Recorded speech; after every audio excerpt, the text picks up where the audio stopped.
En cette période de crise sanitaire, un certain nombre d'incertitudes dominent l'actualité. Incertitudes médicales d'abord, sur l'évolution de l'épidémie et sur la date à laquelle il sera possible de sortir du confinement. Incertitudes juridiques également quant à la manière de faire respecter ce confinement et à la manière dont notamment les maires doivent ou peuvent, par l'usage des pouvoirs de police dont ils disposent, eh bien, éventuellement alourdir, aggraver les interdictions qui ont déjà été mises en œuvre, soit au plan national, soit au plan local, par l'autorité déconcentrée de l'État qu'est le préfet. Nous sommes actuellement au cabinet saisis par un certain nombre de nos clients habituels qui sont maires de communes plus ou moins importantes et qui nous demandent si finalement, à la place qui est la leur, en fonction des prérogatives dont ils disposent par l'application des dispositions de la loi ou du règlement, ils sont en mesure de prendre des dispositions particulières à l'échelle locale pour finalement participer à l'amélioration de la situation sanitaire et finalement, par des mesures coercitives plus ou moins étendues dans l'espace et dans le temps, est-ce qu'ils sont en mesure de réglementer davantage les dispositifs qui existent déjà à l'échelle nationale. Alors, il est vrai que l'actualité très récente de la jurisprudence des juridictions administratives n'est guère encourageante, car deux décisions dont je vais parler ont tour à tour suspendu l'exécution de décisions qui étaient des arrêtés municipaux pris par deux maires de deux communes différentes pour réglementer des éléments différents, mais en raison l'un comme l'autre de la crise sanitaire actuelle, et chacun de ces deux maires, finalement, n'a pas réussi à faire instituer les interdictions complémentaires qu'il souhaitait, qu'il considérait juste dans le but de participer à cet effort dans le cadre de la crise sanitaire. Le premier exemple, c'est un arrêté pris par le maire de la commune de Saint-Ouen-sur-Seine. Le maire de la commune de Saint-Ouen avait considéré que le confinement tel qu'il a été imposé par l'État dans un décret du 16 mars 2020 n'était pas suffisamment respecté et que les habitants de sa commune étaient encore trop nombreux à sortir en dehors des horaires où les sorties sont classiquement admises, c'est-à-dire en journée, et a souhaité donc réglementer les sorties entre 19 h et 6 h chaque jour. Il a donc édicté un arrêté qui avait pour objet d'interdire la circulation de toute personne sur le territoire de la commune entre 19 h et 6 h. Saisi par un habitant de la commune de Saint-Ouen, le tribunal administratif de Montreuil a, dans une ordonnance qui date du 3 avril 2020, suspendu cet arrêté en considérant qu'il était illégal. Le maire de Saint-Ouen a donc, est-ce qu'il a mal fait en voulant prendre cette réglementation? C'est la question qu'on peut se poser. Alors que l'intention qui le guidait était sans doute une intention, comme je l'ai pensé, dans un sens tout à fait louable, dans le but de participer à la résorption la plus rapide possible de l'épidémie. Que dit le juge des référés? Il rappelle d'abord que le pouvoir de police d'un maire est certes un pouvoir de police générale, mais ne rencontre pas un périmètre aussi étendu que son appellation au pouvoir général de police peut le laisser penser. Car ce pouvoir de police général s'exerce concurremment au pouvoir de police spécial qui est également attribué à d'autres autorités administratives. Et c'est ce que rappelle le tribunal administratif en disant d'abord le pouvoir de police spécial en matière de santé publique, eh bien, ressorti à la compétence du ministre de la Santé, lequel ministre de la Santé peut parfaitement, à l'échelle locale, être complété dans ses pouvoirs par des mesures prises par les préfets. Le Premier ministre pouvant lui-même aussi demander au préfet de prendre ces mesures. Et le juge des référés ayant constaté, en l'occurrence, que, à la fois à l'échelle nationale, décret du 16 mars 2020, qu'à l'échelle locale, arrêté préfectoral, qui a été pris également dans les derniers jours du mois de mars, la réglementation en vigueur, tant sur l'échelle du territoire qu'à l'échelle du département de Seine-Saint-Denis, eh bien, était telle qu'elle permettait déjà de garantir l'absence la plus étendue possible de propagation du virus. Et lorsque le maire de Saint-Ouen a souhaité effectivement expliquer que le couvre-feu c'est un bien grand mot, que trop de personnes se trouvaient encore à l'extérieur, qu'il y avait donc lieu d'instituer un couvre-feu entre 19h et 6h, il a souhaité faire état de circonstances locales, qui étaient finalement, dans le cas particulier, la seule possibilité qu'il aurait eu de justifier la légalité de son arrêté, et il a expliqué que ces circonstances locales étaient liées à la manifestation de présence d'individus sur le territoire de la commune à des heures où le confinement devait être respecté. Eh bien, malgré cela, le juge des référés a considéré que la manifestation de circonstances locales particulières qui auraient justifié que l'on aggrave la réglementation nationale n'était pas remplie et qu'en conséquence, l'arrêté du maire de Saint-Ouen devait être suspendu. Premier exemple. Deuxième exemple, récent lui aussi, puisqu'il a donné lieu à une ordonnance du tribunal administratif de Cergy-Pontoise du 9 avril 2020. C'est là le maire de la commune de Sceaux qui a souhaité non pas établir un couvre-feu, mais subordonner le droit de sortie des habitants de sa commune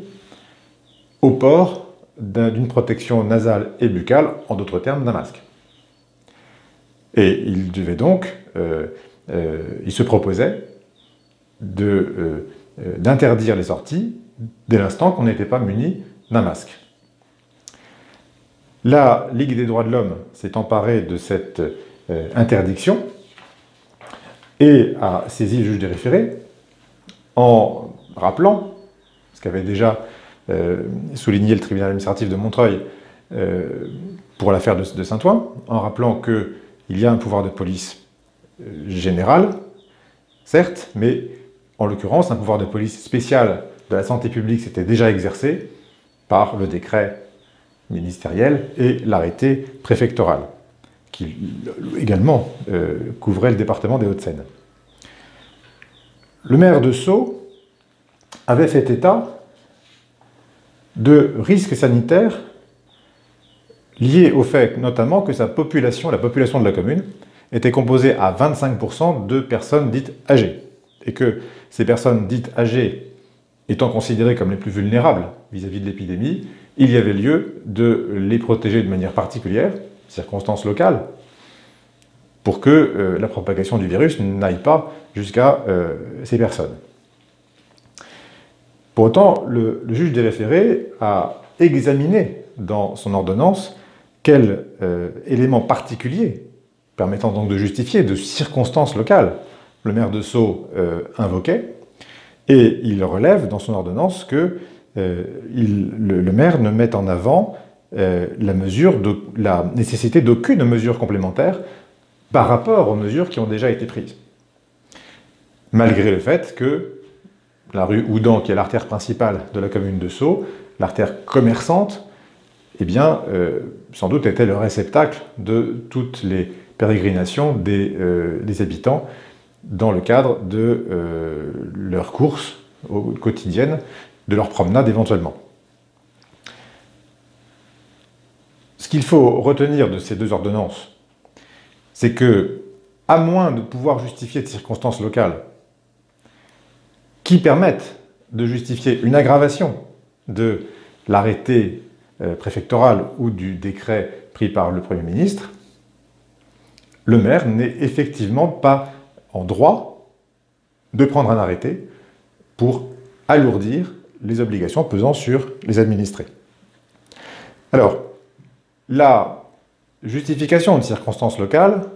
en l'occurrence, n'a pas été jugée comme suffisante par les deux tribunaux administratifs de Montreuil et de Cergy-Pontoise, respectivement.